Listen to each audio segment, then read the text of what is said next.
crew are no longer working for them. London's population is growing by the equivalent of one tube train full of passengers per week. And that, say transport bosses, is why we need Crossrail 2. But they're less clear on how much the new rail line is going to cost. Our political correspondent Simon Harris explains. Public transport might be the vital cog which makes London tick, but money is tight and budgets are being squeezed. Yet even amid talk of transport cuts and schemes cancelled, ministers are being asked to consider yet another grand project, Crossrail 2. At the moment, Crossrail 2 is little more than a pipe dream, an uncosted idea for a railway which might arrive 20 years from now. Crossrail 2 would be another underground high-speed commuter line, but this time running from north-east London to the south-west suburbs and Surrey.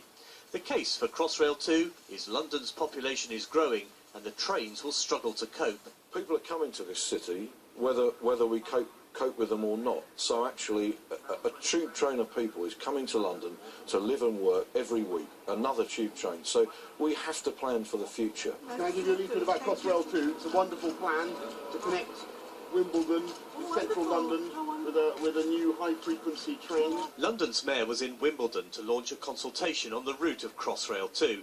It's a project which has cross-party support, although there's not much agreement on the price tag. How much is it going to cost?